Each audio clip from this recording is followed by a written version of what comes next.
Há mais de 80 anos o rei do cangaço repousa, mas os mistérios que cercam a sua partida ainda são muito especulados até hoje.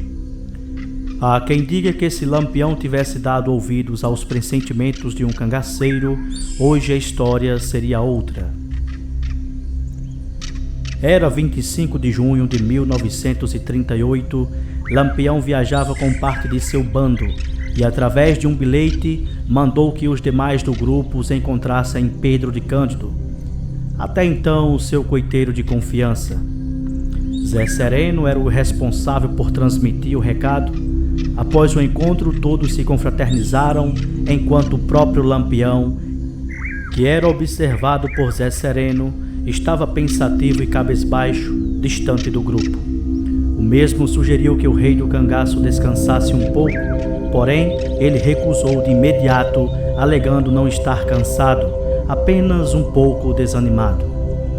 Momentos depois, Lampião encarrega Pedro de Cândido de realizar compras para um bando e levar até a Grota do Angico. Ao ver isso, Zé Sereno tenta convencer a Lampião de não ficarem naquele lugar. Segundo ele, algo dizia para não ir para lá, quase que como um grande e mau pressentimento. Lampião, por outro lado, ignorou e seguiu com o bando rumo à Grota do Angico. Mal sabia ele que aquela seria sua última viagem aqui na terra, assim como também de seus companheiros. A inquietude tomou conta de Zé Sereno ao chegar na Grota do Angico e perceber a demora de Pedro de Cândido em chegar com os mantimentos. No fundo, ele sabia que tinha alguma coisa errada ali. Pedro só chegou lá tarde de 27 de junho, alegando ainda ter que voltar, pois havia esquecido de trazer a cachaça. O mesmo partiu dizendo retornar em pouco tempo. Ao chegar, Pedro bebeu logo o primeiro gole, pois percebeu que Zé Sereno estava desconfiado dele e olhando de cima a baixo. Ao cair da noite, Lampião sugeriu que Pedro dormisse lá com eles, pois já estava tarde, mas o mesmo recusou, alegando ter coisas importantes para fazer. Ao sair, o mesmo olha para Zé Sereno e pergunta quantos estão lá ao todo. Zé Sereno, surpreso com a pergunta, solta logo os cachorros dizendo que não interessa e ainda indaga perguntando por que ele quer saber. Pedro já estava com o texto pronto na ponta da língua e diz que só queria saber para ter certeza se a bebida seria o suficiente. Dar as costas e sai. Lampião, percebendo o clima entre os dois, interroga Zé Sereno para saber do que se tratava a discussão, dizendo ele que não gostava daquela situação, uma vez que Pedro era seu homem de confiança.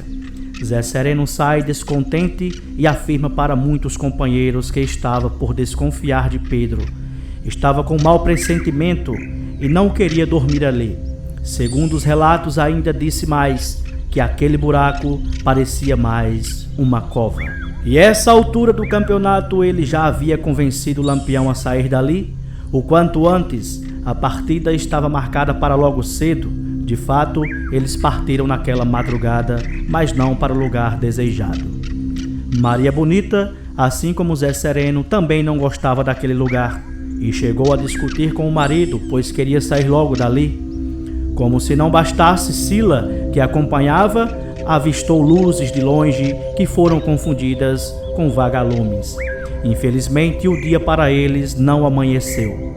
Era por volta de 4 horas da manhã quando se ouve o primeiro disparo. Esse que de imediato pôs fim ao cangaceiro que estava por pegar água para fazer o café. Foi o primeiro de muitos. Ali, naquela madrugada fria e calma, inicia-se o horror, o combate que pôs fim à vida de Lampião, sua esposa e de mais 9 companheiros. Como você acha que seria esta parte da história hoje, se Lampião tivesse ouvido os conselhos de sua esposa, se as luzes não tivessem sido ignoradas e se os pressentimentos de Zé Sereno tivessem sido levados a sério?